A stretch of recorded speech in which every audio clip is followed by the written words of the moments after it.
Syahid Muhammad Al-Bagir Ali bin Tahir, maka malam ini belum ada kajian dan kita langsung serahkan saja mulai yang pertama yang memberikan ceramah pada malam hari ini, Mawidah Hasanah dari guru kita Al-Ustadzina Al-Mukarram Al-Habib Abdurrahman bin Kamil As-Sagaf hafidhullah ta'ala fi hayat, kepada Al-Ustadz. Sallallahu alaihi Muhammad. Assalamualaikum warahmatullahi wabarakatuh. Alhamdulillahil qawi sultanuh, al-wadihi burhanu, al-mabsuti fil wujudi karamuhu wa ihsanuh.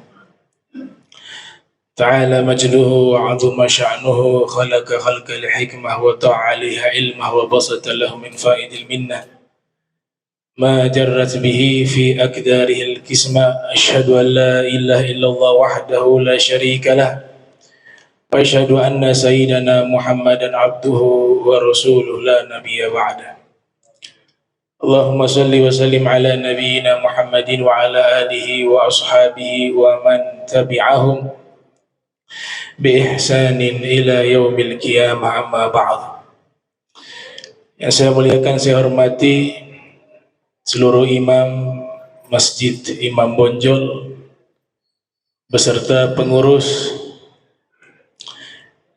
Yang saya muliakan, saya hormati para habaib, para asatiz. Ada Al-Habib Syekhun Al-Bar Wal-Walidi Al-Habib Kamil As-Sagaf wal Ustadz Syarif, Ustadz Jamal, hadirin hadirat, muslimin muslimat yang insya Allah sama-sama dirahmati Allah Ta'ala. Terlebih khusus kepada tamu kita yang datang jauh dari Jawa Barat, Al-Habib Muhammad Bagir bin Ali bin Tahir, mata'anallahu ta'ala bituli hayatihi wa umrih wa nafa'ana bihi wa bi ulumihi fid darain, amin ya rabbal alamin. Relevansi antara Al-Quran dan akhlak yang mulia. Al-Quran memerintahkan kita berakhlak mulia. Dalam ilmu balaghah disebut dengan majaz akli. Sebenarnya bukan Al-Quran tapi Allah, tapi lewat firmannya disebut dengan Al-Quran. Al-Quran huwa kalamullah. Lianna Al-Quran ya'muruna at-takhalluq bil akhlaqil karimah wa tabarru minal akhlaqil dhamimah. Al-Quran memerintahkan kita berakhlak mulia dan melarang kita berakhlak tercela atau akhlak yang buruk. Di dalam Al-Quran banyak sekali ayat yang dimana Allah Ta'ala memerintahkan kita untuk berakhlak mulia. Alladzina yunfikuna fis sarra'i wad dharra'i wal kadhimina al-ghaidh wal 'afina 'anil nas wallahu yuhibbul muhsinin. Misalnya disuruh kita menderma, jadi orang yang sabar, tidak emosional, jadi orang yang pemaaf, senang berbuat baik. Itu anjuran-anjuran di dalam Al-Quran. Khudzil afwa wa'mur bil 'urf wa'rid 'anil jahilin. Berikan atau ambillah maaf, perintahkan berbuat baik. Atau di dalam ayat yang lain, ibadur rahman alladzina yamshuna 'alal ardi hauna wa idza khatabahumul jahiluna qalu salama. Ya, diperintahkan jadi orang rendah hati, tawadhu, tidak sombong. Diperintahkan kita berkata yang baik. Ini semua kan akhlak yang mulia yang Allah perintahkan di dalam Al-Quran. Begitu juga ada larangan. Akhlak juga disebut akhlak yang baik ada, akhlak yang buruk juga ada. Akhlak yang tercela. Kita dilarang menggunjing orang. berprasangka buruk, memata-matai, mencari kesalahan orang. Ya ayyuhalladzina amanu ijtanibu katsiran minadh-dhanni inna ba'da dhanni itsm wa la tajassasu wa la yaghtab ba'dukum ba'dha ayyuhibbu ahadukum ay ya'kula lahma akhihi mayyita fakarihtumuh. Dilarang juga berjalan di muka bumi dengan sombong dan congkak. Jadi ayat ini memberikan larangan cara berjalan orang sombong, dilarang kita tiru, apalagi sifatnya. La tusair khaddaka linnas wa la tamshi fil ardi maraha innallaha la yuhibbu kulla mukhtalin fakhur. Kita berbicara akhlak terlalu luas, tidak cukup waktu 1 jam 2 jam ya. Begitu luas pembahasan akhlak sehingga ulama-ulama mengarang kitab secara khusus membahas tentang akhlak. Dulu beberapa tahun yang lalu kami sempat membaca kitab akhlak ya di Masjid Doko Ali sampai khatam. Itu kitab khusus membahas akhlak, Ajalatus Sibak ila Makarimil Akhlak, karya Al-Habib Muhammad Al-Haddar. Ada juga dulu masih nyantren ya, dulu di Asagofa Islamiyah, sempat juga di tempatnya Sayyidul Walid Al-Habib Abdurrahman bin Ahmad As-Sakaf, tapi tidak ketemu langsung beliau, murid-murid beliau, putra-putra beliau. Itu biasa membaca kitab akhlak, Al-Akhlak lil Banin, juz 1, juz 2 dan seterusnya. Ada juga yang khusus perempuan, lil Banat.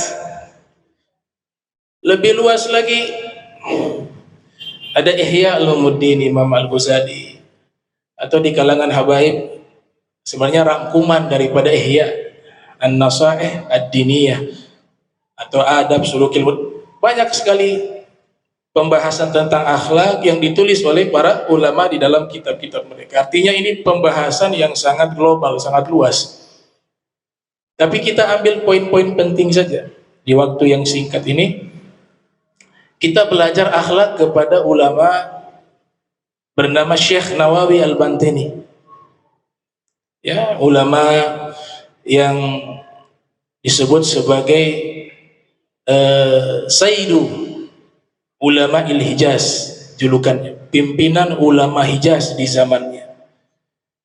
Beliau asal Banten. Ya. Tapi menjadi ulama besar di Makkah, bermukim di Makkah dan wafat di kota Makkah, dikuburkan di Ma'lah. Ada kitab tafsir beliau, Marahul Labid. Kita belajar akhlak dari mukaddimahnya itu. Itu sudah luar biasa. Jadi beliau di mukaddimah Marahul Labid menyatakan, Yaqul ahkarul wara Muhammad Nawawi, qad amarani ba'dul a'izzah indi an aktuba tafsira lil Qur'anil Majid fataraddadtu fi dhalika zamanan tawila khaufan min ad-dukhul fi qawlihi sallallahu alaihi wa alihi wasallam man qala fil Qur'ani bi ra'yihi fa asab faqad akhta'a. Wa fi qawlihi sallallahu alaihi wa alihi wasallam man qala fil Qur'ani bi ra'yihi falyatabawwa maq'adahu minan nar. Fa ajabtuhum ila dzalika lil iktida bis salaf fi tadwinil ilmi ibqa'an 'ala al khalqi wa laysa 'ala fi'li mazid walakin likulli zamanin tajdid. Ini luar biasa. Di sini ada, saya hitung ada 6 akhlak di mukaddimah, di prolog tafsir beliau Marahul Labid. Yang pertama beliau menyatakan apa? Ahkarul wara Muhammad Nawawi, saya Muhammad tidak memberikan gelar untuk diri sendiri. Beliau tidak mengatakan saya Syekh atau saya Al-Imam Tapi beliau sebutkan, saya Muhammad An-Nawawi atau Nawawi, ahkarul wara, manusia yang paling hina. Ini ulama besar. Semua bidang ilmu agama, ya hampir semua, itu beliau punya karya tulis membahas tentang ilmu-ilmu tersebut. Tapi beliau awali dengan pernyataan apa? Ahkarul wara, paling hinanya manusia saya Muhammad An-Nawawi. Ini yang disebut dengan apa? Tawadhu, rendah hati. Ilmu menjadi indah dengan sifat ini. Sehingga Nabi katakan orang yang rendah hati karena Allah, Allah yang angkat derajatnya. Ma tawadha'a ahadun lillah illa rafa'ahu Allah. Hadis riwayat Imam Muslim yang lahir tahun 204 Hijriah, wafat 261 Hijriah. Tidaklah seseorang rendah hati melainkan Allah akan angkat derajatnya. Sebaliknya orang yang sombong, lawan dari orang yang tawadhu, al-mutakabbir, di hari kiamat Allah wujudkan dia seperti semut yang kecil, sehingga nanti diinjak-injak oleh orang. Yuhsyar al-mutakabbirun yaumal qiyamah amsal az-zurfis fi suwaril rijal. Dihimpun orang-orang yang sombong di hari kiamat, bentuk mereka seperti semut, diinjak-injak oleh manusia. Nah, jangan sampai di hati kita ada penyakit itu. Ya, ini penyakit yang merusak semua amal ibadah kita. Ini akhlak pertama yang bisa kita ambil dan kita pelajari dari akhlaknya Syekh Nawawi di dalam mukaddimah kitab beliau Marahul Labib. Tawadhu. Tidak masalah awal-awal latihan tawadhu. Tawadhu yang murni ini kan jadi watak. Kalau watak butuh yang namanya kebiasaan. Dilatih sehingga lama kelamaan menjadi watak. Akhlak yang kedua, coba perhatikan. Ketika diri beliau mengatakan paling hinanya manusia saya. Tapi ketika berbicara orang lain, beliau mengatakan mereka orang-orang mulia. Makanya qad amarani ba'dul a'izzah. Orang-orang yang mulia itu memerintahkan saya untuk saya mengarang tafsir. Subhanallah.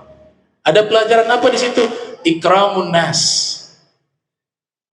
Kita diperintahkan oleh Allah Subhanahu wa taala dan nabinya Muhammad sallallahu alaihi wasallam untuk memuliakan orang lain. Rumus sederhana, kita tidak suka diperlakukan demikian. Ada orang berlaku tidak baik kepada kita, kita tidak suka. Maka hal yang sama jika kita lakukan kepada orang lain. Nah, inilah yang dicontohkan oleh Rasul. Ada dulu salah satu sahabat belum masuk Islam, ya, masih awal, namanya Sa'ad bin Mu'az. Dia masih non muslim, tapi dia pimpinan salah satu suku di Madinah. Dia datang, apa kata Nabi? Qumu ila sayyidikum. Ayo bangun, berdiri, sambut kepada pemimpin kalian. Nabi berdiri menghormati seorang yang belum memeluk agama Islam. Akan tetapi Nabi melihat dia adalah pimpinan satu suku, harus dihormati karena dia punya pangkat. Dan dia jalankan pangkatnya sesuai dengan hukum yang berlaku. Dalam riwayat lain Nabi katakan, "Qumu li Sa'ad fa innahu maulakum." Berdiri hormati Sa'ad, sesungguhnya dia adalah pemimpin kalian. Anzilun nasa manazilahum, posisikan orang sesuai dengan pangkat mereka. Itu yang pertama kali menerapkan akhlak itu Nabi Muhammad sallallahu alaihi wasallam. Jadi suruh menghormati orang, ikramun nas. Bahkan ada satu riwayat Nabi katakan laisa minna Man lam yarham sogirana wa yuwaqqir kabirana. Bukan golongan kami orang yang tidak punya kasih sayang kepada orang kecil kami. Makna orang kecil multi tafsir. Bisa yang pertama, usianya lebih muda dari kita. Kita disuruh kasih sayang sama orang yang usia lebih muda dari usia kita. Berkasih sayang, lemah lembut, apalagi anak kecil. Ya. Man la yarham la yurham, kata Nabi. Orang yang dalam hatinya tidak punya kasih sayang, maka tidak mungkin dia mendapatkan sayangnya Allah Subhanahu wa taala. Ar-rahimuna yarhamuhu ar-rahman. Irhamu man fil ard yarhamkum man fis sama. Makna kecil yang kedua, orang fakir miskin, kaum duafa, mereka juga bisa ditafsirkan sebagai orang yang kecil. Kita wajib belas kasih kepada mereka. Dan bukan golongan kami orang yang tidak menghormati orang yang besar di antara kami. Makna besar, yang pertama mungkin usia. Ya. Orang yang lebih tua dari kita wajib kita muliakan, wajib kita hormati. Atau makna besar yang kedua, mungkin secara usia muda, tapi dia orang yang berilmu misalnya. Dia orang yang dermawan, yang baik, orang yang soleh, punya jabatan penting yang memberikan manfaat kepada umat. Sekalipun usianya masih muda, tapi dia orang besar, wajib dimuliakan. Itu yang diajarkan oleh Nabi kita Muhammad sallallahu alaihi wa barak wasallam. Itu yang kedua. Yang ketiga, beliau kan katakan ketika diminta menulis kitab tafsir, apa kata beliau? Fataraddatu fi dzalika zamanan tawila khaufan minad dukhul fi qaulin Nabi sallallahu alaihi wasallam ila akhir hadis. Beliau mengatakan, saya takut menulis tafsir. Saya baca di salah satu kitab karya Syekh Yaqut Al-Hamawi, Abu Ja'far At-Tabari diminta untuk mengarang tafsir istikharah 3 tahun. Takut karena ini adalah firman Allah, ayat suci Al-Quran, yang dimana Nabi katakan siapa yang menafsirkan ayat Al-Quran dengan otaknya tanpa landasan ilmu, sekalipun dia benar maka dia telah salah. Atau dalam riwayat kedua, siapa yang menafsirkan Al-Quran dengan otaknya, dengan pikirannya, tidak berlandaskan ilmu, maka dia telah mengambil satu tempat duduk di dalam neraka. Ini yang membuat Syekh Nawawi khawatir untuk menulis kitab tafsir. Padahal beliau memiliki kapasitas. Lihat bagaimana, inilah ulama sejati, punya rasa takut kepada Allah. Al-khawf. Innama yakhshallaha min ibadihi ulama. Orang yang takut kepada Allah adalah orang-orang yang berilmu, para ulama. Imam Ahmad mengatakan innamal ilmu khasyah. Inti daripada ilmu adalah rasa takut kepada Allah. Al-Habib Abdullah bin Husain bin Tahir, beliau mengatakan al ilmu khasyah kullu yu'raf bidzaka ahlu. Al-ilmu bil a'mali yazgu bil ahwali wa laysa bil aqwali wa kathratil jidali. Ilmu itu rasa takut. Bukan hanya sekedar ucapan, bukan hanya dengan retorika pidato, tapi pembuktian dengan amal, dengan keteladanan. Itulah ilmu yang sesungguhnya. Ini masih mukaddimah, kita sudah dapat 3 akhlak. Yang berikut, yang keempat, kalau kita perhatikan di situ, beliau mengatakan fa'ajabtuhum ila dzalik lil iktida bis salaf fi tadwinil ilmi ibqa'an 'ala al khalqi. Saya menjawab permintaan mereka. Artinya beliau terima, akhirnya beliau menulis tafsir. Tapi coba lihat niatnya apa waktu menulis tafsir? Mengikuti para salaf terdahulu, yang mereka mengkodifikasi ilmu dengan apa? Menulis kitab. Sehingga ilmu itu tetap eksis di tengah-tengah umat dan bisa memberikan manfaat kepada umat. Berarti akhlak yang keempat ini mengajarkan kita apa? Menghormati ulama-ulama terdahulu. Syekh Nawawi sudah levelnya mufassir, sudah levelnya ulama besar, tapi masih menyatakan pernyataan, saya lakukan ini karena ngikut ulama dulu. Kalau beliau saja ngikut ulama dulu, bagaimana kita? Kita gak bisa balas jasa mereka yang begitu besar. Ilmunya Nabi Muhammad sallallahu alaihi wasallam yang kita nikmati saat ini, yang bisa kita pelajari, itu melalui apa? Sanad keilmuan para ulama. Nah, sehingga Imam Haddad mengatakan walzam kitab Allah watba sunnat waqta hadakallah bil aslafi. Lazimkan berpegang kepada kitab suci Al-Quran, ikutilah sunnah Nabi, dan juga mengikuti para salaf, ulama-ulama terdahulu, niscaya Allah akan berikan kau petunjuk. Dan memang ilmu ini harus dikodifikasi. Kenapa mazhab-mazhab yang lain tidak eksis sampai saat ini, khususnya mazhab fikih ya? Kan yang eksis 4 yang kita ketahui. Mazhab Hanafi, mazhab Maliki, mazhab Syafi'i, mazhab Hambali. Alasannya 2. Yang pertama, regenerasi tidak ada. 4 mazhab ini ada regenerasi.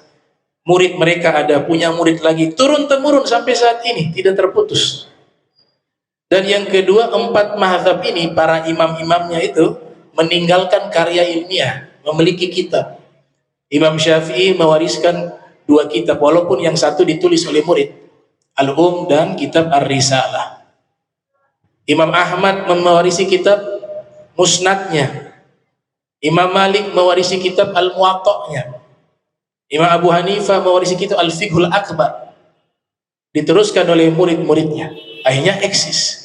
Kana ilmu fi sudurir rijal, thumma intaqal ilal kutub wa mafatihu bi aidir rijal. Qala al-Imam Syatibi, ilmu itu ada di dalam dada ulama. Kemudian transmisinya berpindah kepada kitab-kitab. Mereka menulis. Akan tetapi kunci ilmunya tetap berada di tangan ulama. Gak bisa otodidak. Ada beberapa ilmu otodidak bisa. Misalnya apa? Ilmu mesin. Dia otodidak banyak tuh profesi itu. Gak ada masalah. Tapi ada ilmu yang tidak bisa otodidak. Misalnya ilmu kedokteran. Dia buka praktek misalnya. Praktek ahli tulang. Tanya sekolah di mana, gak otodidak. Gak ada yang pasien datang. Yang jadinya malah praktek. Ahli jantung. Sekolah spesialis jantung tidak. Otodidak, saya hanya baca dari buku saja. Gak ada pasien yang berani datang. Kenapa? Karena ilmu yang semacam ini butuh belajar, talaki. Jadi dokter saja butuh talaki. Tidak cukup dengan buku. Begitu juga ilmu agama, dia tidak bisa otodidak. Dia harus memiliki guru. Dan gurunya punya tanggung jawab valid secara sanad yang bersambung sampai kepada Nabi Muhammad sallallahu alaihi wasallam. Makanya dikatakan oleh para ulama, man kana syaikhuhu kitabah fa khata'uhu akthar min shawabih. Siapa orang yang gurunya hanya buku tanpa ada guru secara langsung, maka salahnya itu lebih banyak dari benarnya. Ada juga yang mengatakan man la syaikha lahu fa syaitanu syaikhuh. Siapa yang tidak memiliki guru, maka syaitan adalah gurunya. Nah, ini poin akhlak yang keempat yang kita ambil di Muqaddimah Marahil Labid. Yang kelima, beliau mengatakan apa? Laisa ala fi'li mazid. Jadi beliau sudah menulis tafsir tersebut, tapi beliau nyatakan, saya punya perbuatan di dalam menulis tafsir. Tidak ada mazid, keistimewaan. Tidak menambah apapun. Itu menghormati ulama dahulu. Mereka punya tafsir sudah ada. Mengarang tafsir tidak mengungguli mereka. Gak ada tambahan sama sekali. Tapi saya lakukan karena hanya ngikut mereka. Ini apa? Meninggalkan sifat bangga diri. Ini bangga diri, i'jabun nafs, menghapus semua amalan kita. Kalau orang Ternate bilang makam puji. Iya, makam puji. Nah ini dia merusak hati kita, merusak ruh kita, merusak amal kita, dan merusak hubungan kita dengan Allah dan dengan Nabi Muhammad. Ini kan suci. Allah simbolkan dirinya dengan cahaya, tapi Allah bukan cahaya. Laisa kamitslihi syai'un. Tapi Allah nyatakan Allahu nurus samawati wal ard. Allah yang memberikan cahaya langit dan bumi. Allah memperkenalkan dirinya sebagai cahaya, simbol dari kebersihan, kesucian, keindahan. Begitu juga Nabi disimbolkan dengan cahaya. Nah, kita untuk bisa connect dengan cahaya ini, kita harus bersih, baik secara lahiriah maupun secara batiniah. Nah, inilah yang disebut apa? Muhlikat dalam bahasa hadis. Hadis ini kan riwayat, salah satu riwayatnya Al-Imam Al-Ghazali yang lahir 450 wafat 505 Hijriah, di dalam kitab Ihya Ulumuddin menyebutkan thalathun muhlikat, ada 3 yang membinasakan. Yang pertama fasyuhun muta', kikir yang ditaati, wa hawan muttaba', hawa nafsu yang selalu diikuti, wa i'jabul mar'i binafsihi, dan seseorang selalu bangga terhadap dirinya. Kata Al-Ghazali, ini adalah puncak sumber dari seluruh akhlak yang tercela. Makanya dibuat satu bab khususnya kajian di kitab Ihya, namanya bab muhlikat, hal-hal yang membinasakan. Yang terakhir beliau tutup dengan mengatakan walakin likulli zamanin tajdid. Nah, saya menulis tafsir ini karena setiap zaman butuh pembaharuan, tajdid. Ini makna pembaharuan bukan hanya diartikan mengadakan sesuatu yang baru, ya, tidak. Itu salah satu maknanya, betul. Tapi maknanya bukan hanya itu. Nilai-nilai yang lama, yang baik dihidupkan kembali di masa ini. Kalau ada orang melakukan itu disebut tajdid. Atau dia menyempurnakan nilai-nilai yang baik di masa lampau, dia sempurnakan di masa ini. Disebut dengan tajdid. Makanya ada satu pepatah bagus, al-muhafadzatu 'ala al-qadimis shalih wal akhdhu bil jadidil aslah. Menjaga tradisi-tradisi baik di masa lampau dan mengambil inovasi baru yang lebih baik di masa kini. Nah, itu ucapan memiliki makna tajdid. Dan agama ini akan selalu ada orang yang disebut mujaddid, ya. Mujaddid akan selalu ada setiap penghujung 100 tahun, ya, karena ini adalah janjinya Nabi Muhammad sallallahu alaihi wasallam. Innallaha yab'atsu li hadhil ummah ala ra'si kulli mi'asanah man yujaddidu laha dinah. Allah senantiasa mengutus untuk umat ini di penghujung 100 tahun orang yang disebut mujaddid. Ini kalau penjabarannya luas, ya, ada khilaf, ada mujaddid ditafsirkan satu orang setiap 100 tahun. Ada juga setiap fan ilmu itu ada mujaddid dan seterusnya. Itu dalam kajian-kajian yang lebih luas dalam penjelasan para muhadditsun di dalam kitab-kitab mereka. Kemudian ada mujaddid dalam ilmu fikih, ada namanya al-fiqhu al-iftiradhi. Masalah yang belum ada di zaman itu mereka sudah bahas. Padahal di zaman mereka tidak ada. Al-bahthu fi masail lam tahdits ba'd. Contohnya apa? Dulu ramai kopi luwak tuh. Kopi luwak ramai dulu. Itu di salah satu kitab Ibn Hajar Al-Haytami, lahir 909 Hijriah, wafat 974 Hijriah, sudah membahas masalah itu.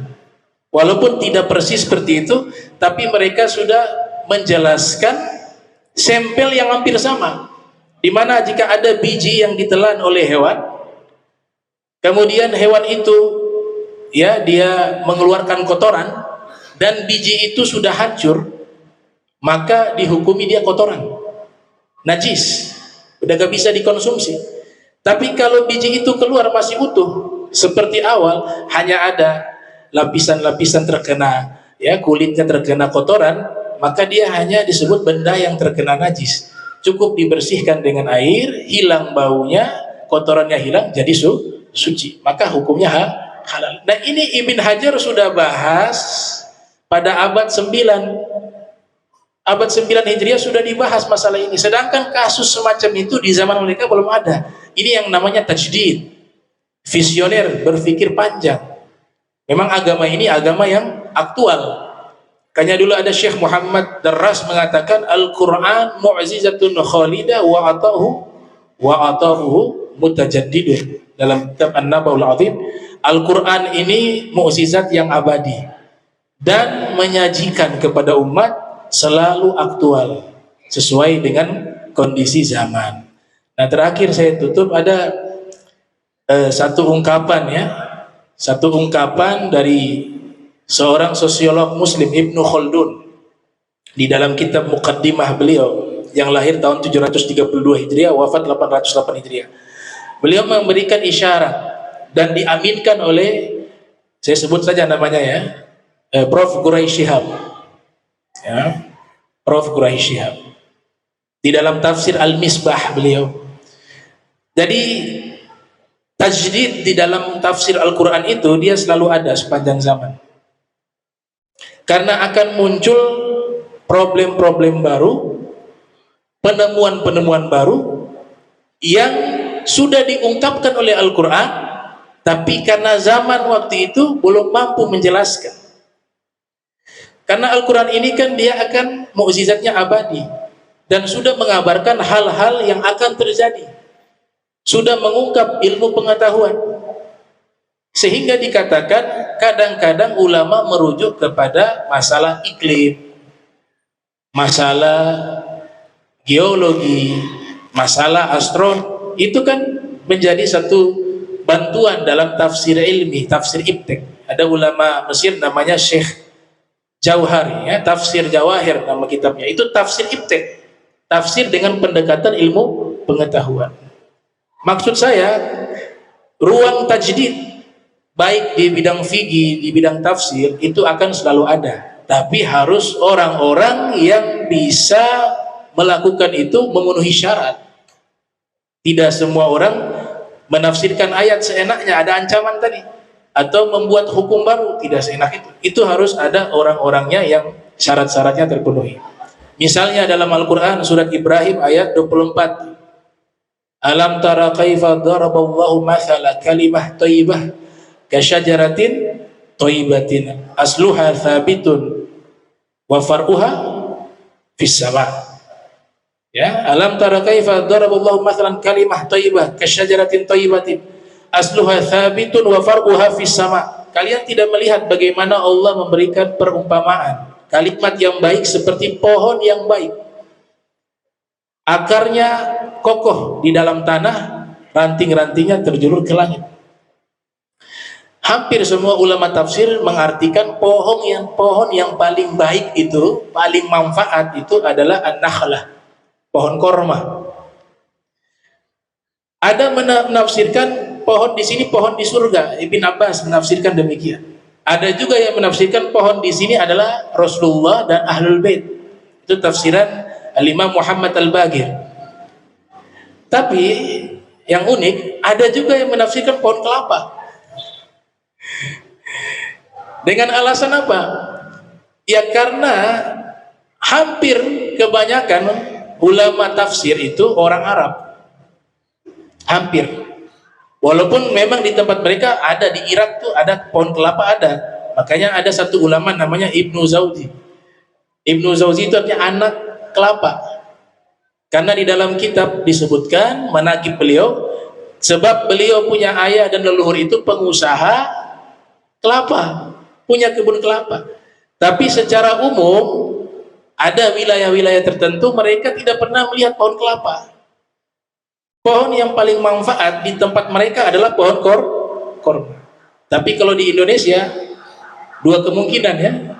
Pohon paling manfaat itu pohon kelapa. Mulai dari daunnya, batangnya, buahnya, semuanya bermanfaat. Yang kedua apa? Pohon pisang. Itulah namanya tajdid. Namanya tajdid. Nah, terakhir jadi kita punya Isa kasih panjang sedikit ya, minta ridho ya. Ini kan tamu pertama ke Ternate apa? Oh sudah 2 kali ke Ternate, insya Allah. Mudah-mudahan dilancarkan semua hajat dan usaha, kemudian acaranya dilancarkan oleh Allah Ta'ala. Ada hal menarik, kalau saya sebut surat Al-Baqarah. Apa artinya? Surat sapi betina, betul tidak? Terjemahan Al-Quran kan semuanya begitu. Surat Al-Baqarah, surat sapi betina. Saya tidak mengatakan itu keliru ya, tidak. Tapi ini masih bisa ditafsirkan ke tafsiran yang lain. Bisa saja diartikan surat sapi. Jadi tamarbuto di situ bukan menyebutkan jenis kelamin. Memang dalam bahasa Arab kan tamarbuto itu kan satu tanda muannats, iya kan? Feminim. Tapi harus kita ketahui bahwa tidak semua lafaz yang di bagian akhir ada tamarbuto menunjukkan jenis kelamin, bisa juga menunjukkan jenis hewan. Tidak berbicara dia itu sapi betina atau sapi jantan, kita belum bisa pastikan. Sehingga kalau ada orang menyatakan surat sapi, itu masih dikatakan diterima. Tapi umumnya disebut surat sapi betina. Salah satu pakar bahasa Arab namanya Syekh Muhammad bin Abi Bakar Ar-Razi, wafat 660 Hijriah, menulis kitab namanya Mukhtar As-Sihah. Dia mengatakan apa di situ? Al-Baqaratu taqa'u 'ala dzakar wal untha. Al-Baqarah itu maknanya mencakup sapi laki-laki, sapi jantan dan sapi betina. Jadi Al-Baqarah itu masih ada kemungkinan itu sapi jantan. Juga memiliki kemungkinan itu sapi betina itu. Karena dalam Al-Quran tidak dijelaskan secara spesifik ini jenisnya apa. Tamarbuto juga menunjukkan seekor sapi, jumlah dia hanya ada sapi. Wa idz qala Musa liqaumihi innallaha ya'murukum an tadzbahu baqarah. Ya, Nabi Musa berkata kepada kaumnya bahwa Allah perintahkan kalian menyembelih seekor sapi. Nah, ini disebut dengan tajdid. Tajdid jadi maknanya sangat luas. Nah, ya mungkin itu yang bisa saya sampaikan. Saya serahkan kepada Al-Habib Muhammad Bagir untuk memberikan mau'izah hasanahnya. Falyatafaddal mashkura.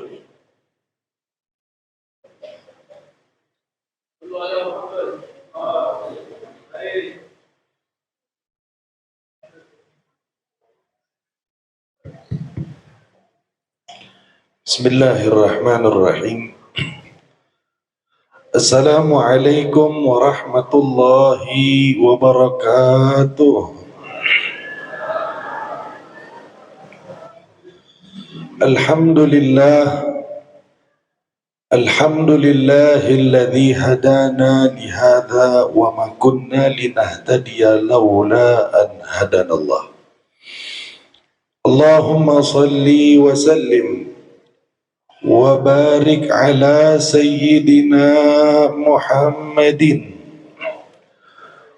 wa ala alihi wa sahbihi salata abdin qallat hilatuhu wa rasulullah wasilatuhu wa anta laha ya ilahi wa likulli karbin azim fafarrij anna ma nahnu fihi bisirri bismillahirrahmanirrahim.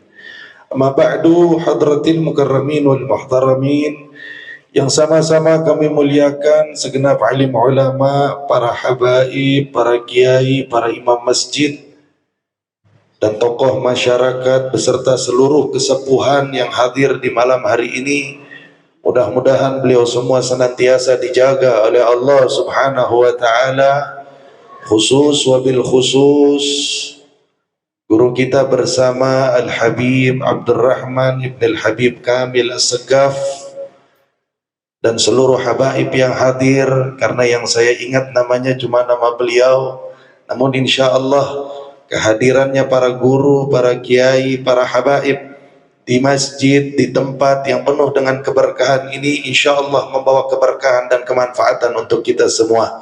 dan khususnya guru kita, semoga senantiasa dipanjangkan umur beliau oleh Allah dalam sehat wal afiah, dimudahkan urusannya, diberkahi kehidupannya, dan disampaikan keinginannya di dunia wal akhirah. Amin ya Allah ya rabbal alamin. Ini sebenarnya tausiah dia hukum sing sah.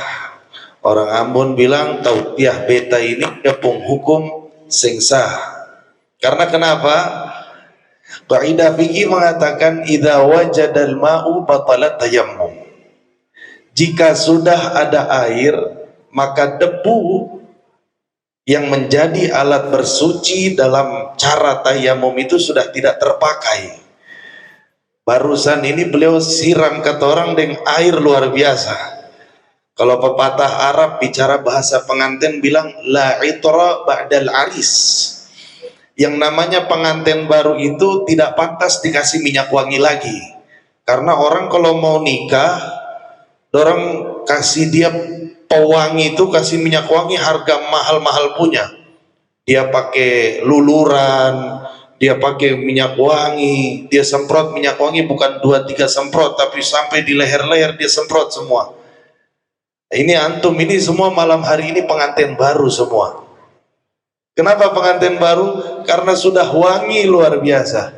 Itu kalau kita dengar dari awal Habib Abdurrahman menyampaikan saut tausiah tadi, itu dari awal sampai akhir. Kalau ketorang pesan sate itu yang ada dia pun gaji, dia pun lemak, dia pun ati ampelasu yang ada. Itu dari awal sampai akhir semua daging. Insya Allah mudah-mudahan bawa keberkahan dan kemanfaatan buat kita semua. Amin ya Allah ya Rabbal Alamin. Maka kami duduk di sini dua tujuan kami. Yang pertama tabarruk. Kami ambil barakah dari tempat yang insya Allah Allah berikan keberkahan banyak luar biasa di tempat ini. Karena majelis ilmu, majelis ta'lim, majelis zikir yang selalu dilaksanakan, diselenggarakan di masjid ini, pastilah keberkahan banyak di sini. Kami datang untuk bertabarruk. Karena saya datang ke Ternate ini Bapak Ibu mendampingi ayah saya yang sekarang beliau lagi acara di Masjid Al-Muttaqin sama Habib Bagir. Nah, mendampingi beliau. Namun yang kedua, selain saya datang bertabarruk, saya juga datang di sini sebagai tamu. Yang namanya tamu itu ad-dhaif kal mayyit. Yang namanya tamu itu seperti mayat. Dia itu mau diangkat tangannya mayat, kalau lagi dimandiin dia bisa malawang gak sih? Saya bisa. Diangkat kakinya, disiram badannya, mayat gak bisa ngelawan karena namanya juga mayat. Dan tamu itu seperti mayat. Kalau disuguhin ikan kuah kuning, jangan minta ikan bakar, begitu. Namanya juga tamu. Nah, insya Allah mudah-mudahan kami duduk di sini membawa keberkahan untuk diri kami khususnya dan untuk semua yang hadir. Amin ya Allah ya Rabbal Alamin. Hadirin wal hadirat yang dimuliakan oleh Allah Subhanahu wa taala. Sebelumnya karena saya juga ingin ambil berkah, mau ajak semua untuk mari sama-sama kita baca niat i'tikaf. Mungkin ada yang datang dan lupa baca niat i'tikaf. Kita baca niat i'tikaf agar per detik kita duduk di masjid dihitung pahala oleh Allah Subhanahu wa taala. Mari sama-sama saya baca dan diikuti oleh seluruh hadirin. Nawaitul i'tikaf. Nawaitul i'tikaf fi hadzal masjid ma dumtu fihi lillahi ta'ala. Guru-guru kami mengajarkan i'tikaf itu kan hukumnya sunnah. Jika ingin mendapatkan pahala yang lebih besar dari itu, guru-guru kami mengajarkan untuk menadari i'tikaf tersebut agar kita mendapatkan pahala wajib dari i'tikaf. Maka sama-sama kita baca sebelum niat i'tikaf agar pahalanya lebih berbobot, lebih banyak di sisi Allah. Kita baca niat nazar untuk i'tikaf agar kita mendapatkan pahala wajib dari sisi Allah Subhanahu wa taala. Mari sama-sama. Nadartul i'tikaf fi hadzal masjid ma dumtu fihi lillahi ta'ala. Nawaitul i'tikaf al-manzur ma dumtu fihi fardhan lillahi ta'ala. Ini insya Allah biar yang ngantuk, yang ada kunyah risol di belakang, kunyah kue pulut di belakang, insya Allah tetap dihitung pahala di sisi Allah Subhanahu wa ta'ala. Amin ya Allah ya Rabbal Alamin. Hadirin wal hadirat yang dimuliakan oleh Allah Subhanahu wa ta'ala, tidak panjang lebar, pastinya kita bersyukur kepada Allah Subhanahu wa ta'ala yang telah memilih kita untuk bisa mendapatkan taufik, kenikmatan taufik dari Allah Subhanahu wa ta'ala. Karena Bapak Ibu, kenikmatan itu bentuknya banyak dari sisi Allah. Ada berupa sehat walafiat, ada berupa rezeki, ada berupa hidup umur, ada berupa anak, berupa jodoh dan lain sebagainya. Tapi nikmat terbesar, nikmat teragung dari sisi Allah Subhanahu wa ta'ala setelah nikmat iman, Islam, dan nikmat diutusnya Nabi Muhammad sebagai Nabi untuk kita semua adalah nikmat taufik dari Allah Subhanahu wa ta'ala. Mungkin kita sering berdoa pada saat kita sedang hadir dalam majelis taklim, kita sedang duduk berdoa, kita minta, ya Allah berikanlah saya taufik dan hidayah. Tapi banyak dari kita nggak tahu apa yang dimaksud dengan taufik tersebut. Al-Imam Ghazali rahimahullah ta'ala mengatakan di dalam kitabnya Minhajul Abidin mendefinisikan tentang taufik. Apa yang dimaksud dengan taufik? Taufik itu adalah qudratun ala ta'ah, satu kemampuan yang diciptakan oleh Allah Subhanahu wa ta'ala, Allah berikan kepada seorang hamba agar hamba tersebut bisa berbuat ketaatan kepada Allah. Sehingga kita tidak duduk di masjid, tidak mengkaji suatu ilmu, tidak melaksanakan salat, tidak berzikir, tidak sujud, tidak bersedekah, tidak beribadah, kecuali atas dasar taufik dari Allah Subhanahu wa ta'ala. Walhamdulillah di malam hari ini kita hadir di sini sebagai pilihan dari hamba-hamba Allah yang akan diberi taufik, bahkan sudah diberi taufik oleh Allah Subhanahu wa ta'ala. Dan ini harus selalu kita syukuri. Kita terima kasih sama Allah. Makin sering kita hadir majelis, makin sering kita kaji ilmu, makin sering kita bersalawat kepada Nabi, dan seterusnya, makin sesering itu pula Allah akan curahkan taufik dari Allah Subhanahu wa ta'ala. Karena hukum patennya, hukum dasarnya sudah Allah beritahu dari jauh-jauh hari. Ayat Quran yang sering kita dengar, la in syakartum la azidannakum.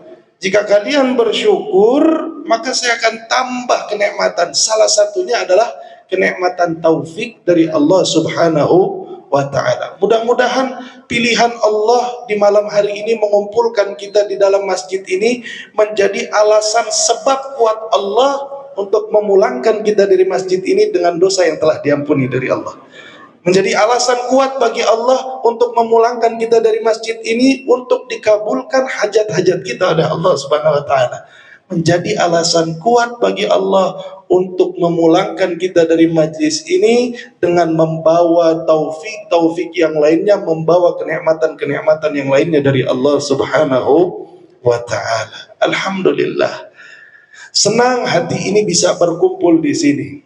Bapak Ibu, ketahuilah kita duduk di sini bukan kebetulan. Kita duduk di sini bukan karena saya ada acara di Weda terus saya bisa duduk di masjid Imam Bonjol ini. Duduk di sini Ibu Bapak bukan karena ada flyer di depan bahwa akan ada Habib Abdurrahman dan saya hadir sehingga Ibu Bapak yang biasa tidak datang mungkin datang ke masjid ini. Ketahuilah ini semua bukan kebetulan Bapak Ibu. Karena Allah berfirman dalam Al-Quran, jika Allah ingin mentakdirkan sesuatu sangat mudah bagi Allah. Allah nggak perlu usaha, nggak perlu upaya, nggak perlu capek, cukup 2 huruf. Jika Allah ingin mentakdirkan sesuatu, Allah cuma pakai kaf dan nun, maka jadi apa yang diinginkan oleh Allah. Idza arada syai'an ayyaqula lahu kun fayakun. Kun. Maka setelah kun Allah sambung dengan fayakun. Fa di sini litartib. Kalau misalkan antara kun dan terjadi, kun itu kan jadilah, fayakun maka terjadi. Jika Allah menginginkan ada jeda antara Allah bilang jadi maka terjadi, Allah tidak pakai fa, Allah pakai thumma. Karena thumma itu litakid, masih ada jeda. Tapi Allah pakai fa karena jika Allah bilang hidup, hidup. Allah bilang mati, langsung mati. Allah bilang kaya, langsung kaya. Allah bilang miskin, miskin. Maka nggak aneh banyak orang yang lagi kaya raya tiba-tiba jatuh bisnisnya, jatuh hartanya sehingga dia jatuh miskin. Hanya hitungan detik dia jatuh miskin, dia jatuh bangkrut. Itu kekuasaan kunnya Allah Subhanahu wa taala. Tapi tahukah kita Bapak Ibu bahwa Nabi Shallallahu alaihi wasallam menjelaskan Allah itu kalau menciptakan sesuatu, memberikan kun terhadap sesuatu, Allah tidak pernah asal-asalan. Termasuk Allah mengkunkan kita semua untuk duduk di Masjid Imam Bonjol ini di malam hari ini. Allah tidak pernah asal-asalan. Pasti ada hikmah dan tujuan Allah kenapa kumpulkan kita dalam satu perkumpulan di malam hari ini. Nabi bilang, "Idza aradallahu syai'an hayya'al asbab." Nabi bilang jika Allah ingin menciptakan sesuatu, Allah akan persiapkan sebabnya. Kita ambil satu contoh. Allah tidak akan lahirkan seorang anak ke muka bumi tanpa Allah siapkan sebabnya. Dengan Allah takdirkan manusia menikah suami dan istri dan kemudian menjadikan satu sebab terlahirlah seorang anak di muka bumi. Allah ingin persiapkan ulama, Allah ingin ciptakan ulama. Tidak ujuk-ujuk tiba-tiba seorang anak lahir, lulus SD terus jadi ulama, tidak. Allah persiapkan santrinya, Allah persiapkan pelajar agamanya sehingga dia mempelajari agama bertahun-tahun baru dia jadi ulama. Pembisnis tidak tiba-tiba langsung kaya raya. Kang Subah bunyi ini. Kang Subah bunyi ini. Tambah 10 menit lagi ya. Minta 10 menit lagi, sedikit saja. Orang pembisnis enggak tiba-tiba kaya, pasti ada usahanya dulu. Ada usaha dulu baru jadi orang kaya. Lah sekarang kita semua bawa pertanyaan, kira-kira apa hikmah dan tujuan Allah takdirkan kita malam hari ini kumpul di tempat seperti ini? Kira-kira apa? Kita kumpul bersama-sama dari awal, kita baca mulai Al-Quran, sholat berjamaah, terus mendengarkan hadis Nabi, sampai bersolawat kepada Nabi Muhammad SAW. Apalagi yang lisannya cekatan, ketika disebut nama Muhammad, maka lisannya langsung Allahumma salli wa sallim wa barik alaihi wa ala alih. Apa kira-kira hikmah Allah kumpulkan kita di malam hari ini? Ketahuilah, sedikit-sedikitnya ada 2 hikmah besar yang Allah ingin tunjukkan kepada kita dikumpulkannya kita di dalam majlis seperti ini. Yang pertama hikmahnya adalah Allah ingin mengajarkan kepada kita, seakan-akan Allah ingin memberitahu kepada kita bahwa majlis-majlis ilmu, majlis-majlis zikir, majlis-majlis yang di dalamnya membahas sesuatu yang ujungnya adalah mencari ridha Allah dan mencari kedekatan dengan Nabi Muhammad SAW, merupakan perkara yang mulia, perkara yang agung, bukan perkara yang biasa. Salah satu hikmahnya itu Allah ingin kumpulkan kita dalam seperti ini, dan Allah takdirkan lisan saya dan lisan Habib Abdurrahman untuk berbicara tentang kemuliaan di dalam majelis ini. Karena kan saya berbicara, beliau pun berbicara, tidak satu huruf keluar dari lisan kami kecuali itu diinginkan dan ditakdirkan oleh Allah Subhanahu wa taala. Maka di malam hari ini saya ingin beritahu kepada Bapak Ibu sekalian bahwa nama kita, diri kita pada malam hari ini sedang menjadi trending topik di sisi Allah, sisi malaikatnya, dan di sisi alam barzah, di alam arwahnya sana. Tendensinya apa Habib mengatakan kita menjadi trending topik? Ya, di dalam salah satu hadis qudsinya Allah mengatakan, apa kata Allah? Ma min qaumin yadhkurunallah. Tidak satu kaum menyebut-nyebut Allah, mengingat-ingat Allah, atau mengingat sesuatu yang bisa mengingatkan kita kepada Allah, seperti ilmu-ilmu agama yang tadi kita bahas dan kita dengarkan bersama-sama. Tidaklah ada satu gerombolan menyebut Allah dan mengingat Allah, illa, kecuali kata Allah, Jadi kalau ada istisna, orang pesantren bilang ada istisna jatuh setelah nafi, itu bimakna itsbat. Ada ilah jatuh setelah nafi, maka yang jatuh setelah ilah ini berarti itu yang terjadi. Illa, kecuali apa? Hafat bihimul malaikah. Itu yang pertama. Akan dibentangkan sayap para malaikat untuk apa? Untuk menjadi pijakan kaum yang berzikir atau mengingat Allah Subhanahu wa taala. Berarti kalau boleh saya bilang, di malam hari ini orang ternate mana yang paling mulia, orang ternate mana yang paling beruntung? Orang ternate yang sedang duduk di dalam masjid Imam Bonjol. Kenapa? Kata orang yang sadar, kata ada duduk begini, itu malaikat dia taruh dia pung sayap di bawah ketong pung kaki pung badan ini. Ada orang ternate yang jalan di depan, baru malaikat buka apa? Buka dia pung sayap par jadi karpet jalan begitu. Nah, tapi kita orang duduk dari mulai masuk tadi, itu malaikat buka karpet. Zahirnya mungkin karpet masjid, tapi di batin, di hal yang tidak terlihat, ada sayap malaikat yang sedang kita duduki. Kemuliaan luar biasa. Terus apa setelah itu? Hafat bihimul malaikah wa ghasyiyatuhumur rahmah. Diliputi kasih sayang Allah, sehingga ketika kita duduk dari awal sampai akhir ini, nggak ada satupun dari antara kita yang ingat sama utang. Ada yang ingat utang? Nggak ada. Karena ketenangan dan tumakninah, kenyamanan Allah taruh di dalam hati kita malam hari ini. Mungkin kalau di luar kita bawa motor, lagi ngojek, apalagi jalan antar anak, itu mungkin masih keinget utang. Tapi bapak-bapak saya lihat muka-mukanya muka-muka lupa hutang semua. Betul gak sih? Kenyamanan, ketenangan yang Allah berikan di dalam hati. Kayak seandainya Allah wafatkan kita semua malam hari ini, kita kayak ada harapan bisa masuk ke dalam surga. Karena kita merasa nyaman. Itu rahmat yang Allah tebarkan di dalam majlis-majlis ilmu. Lebih lagi dari itu Bapak Ibu sekalian, ini yang menjadi kemuliaan luar biasa. Wa dzakarahumullahu fi man indah. Allah banggakan nama-nama kita semua di hadapan makhluk-makhluknya Allah Subhanahu wa taala yang ada di alam semesta sana, yang ada di langit sana. Jadi misalkan ada salah satu dari ketong yang namanya Agus misalkan. Itu Allah sedang sebut Agus bin Ahmad di depan para malaikat. Allah sedang banggakan, Allah bilang, malaikat, lihat ini ada Agus di Masjid Imam Bonjol sedang mengingat saya. Dia sedang menyebut saya bangga dengan Agus ini, disebut nama dia.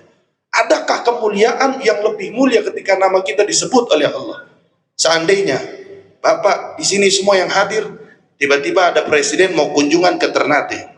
Begitu presiden sampai di bandara, langsung presiden sebutlah misalkan, Bapak bernama siapa? Bapak bernama siapa? Siapa? Dani. Begitu presiden sampai di bandara, presiden bilang, mana Dani? Coba cari Dani. Presiden sebut nama Dani. Baru orang Imam Bonjol bilang, Dani ini dia siapa?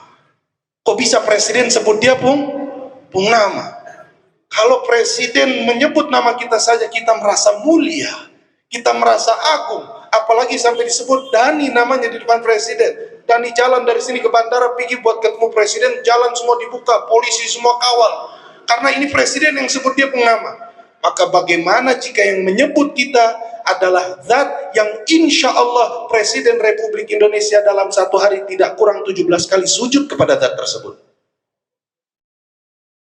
Insya Allah pejabat setinggi apapun, orang kaya setinggi apapun, ulama sebanyak apapun ilmunya, dalam satu hari tidak kurang 17 kali ruku kepada zat tersebut.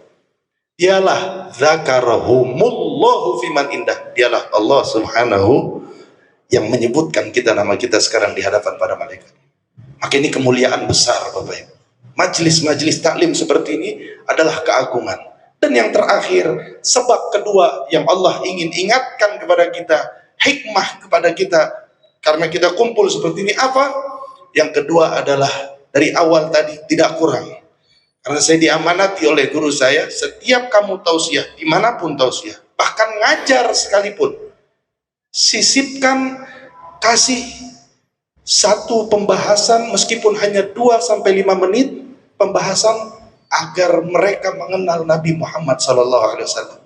Biasakan seperti itu.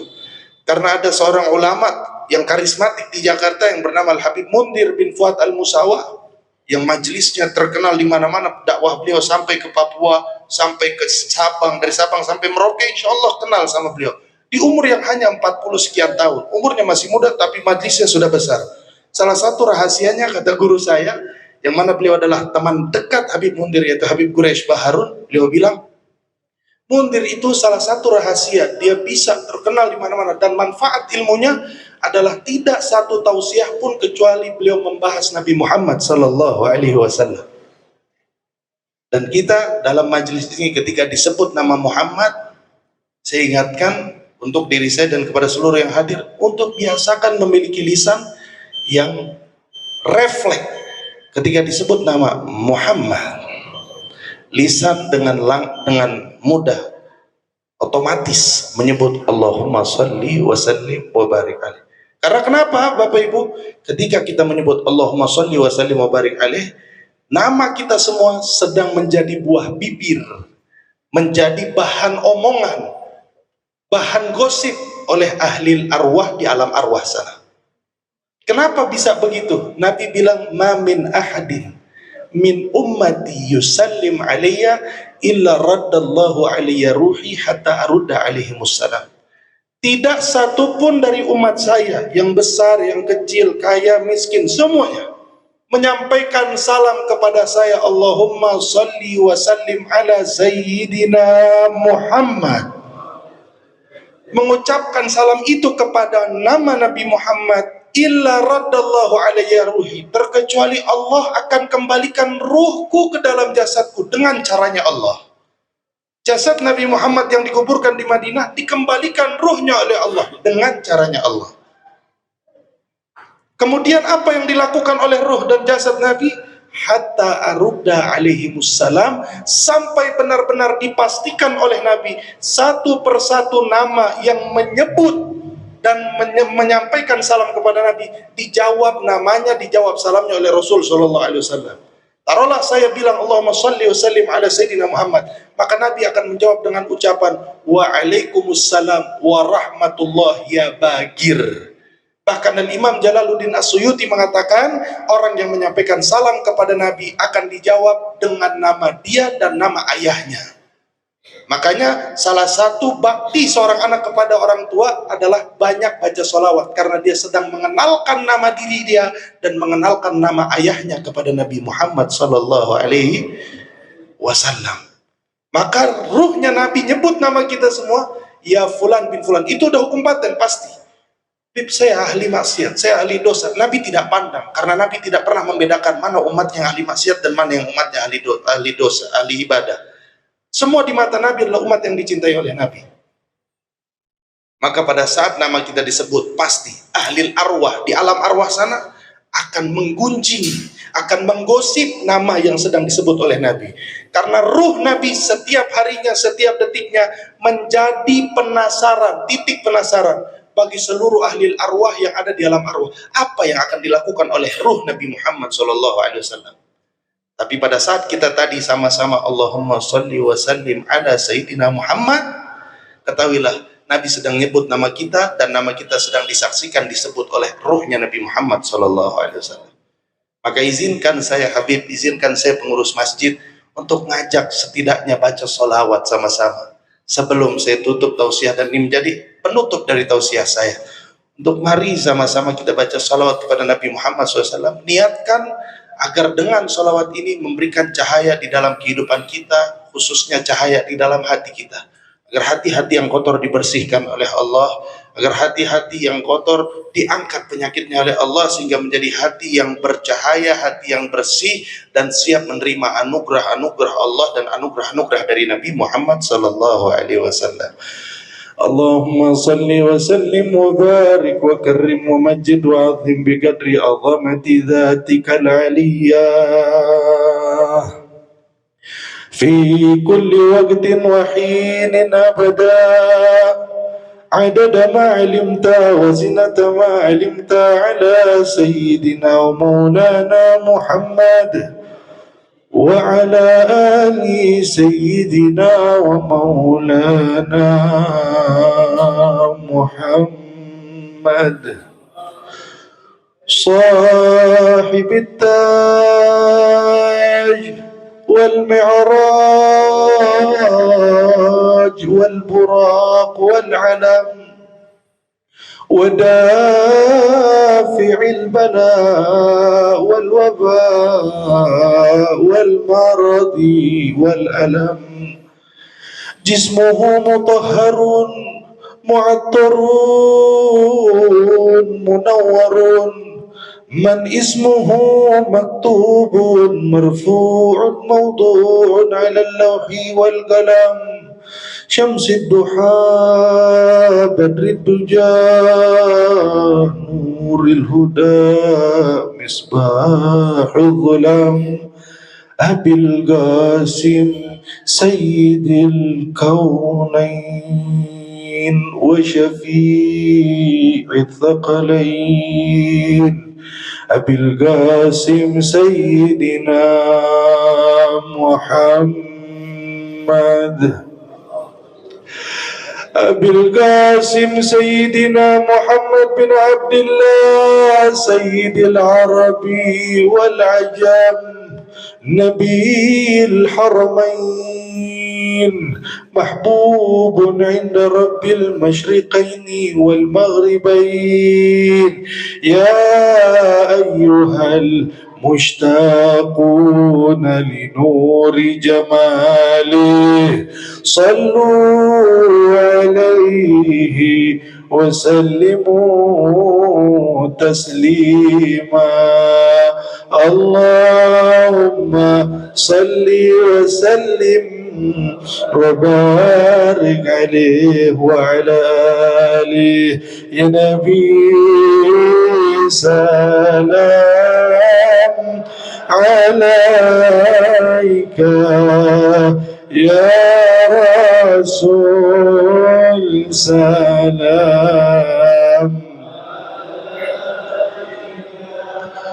يا حبيب سلام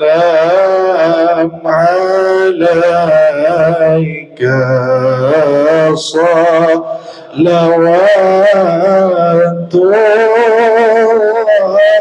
عليك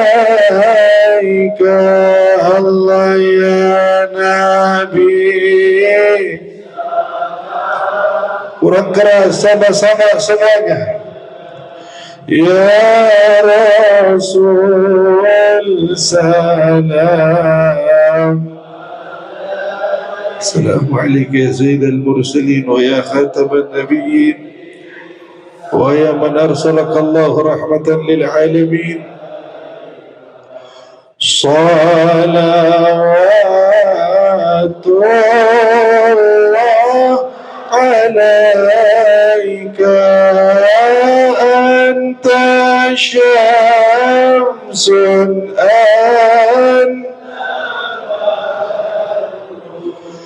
anta nurun fawqa nuri anta iksir ghali anta misbahus sudur. Terakhir Allah ya Nabi ya Rasul ya Rasul salam alaika ya Habib salam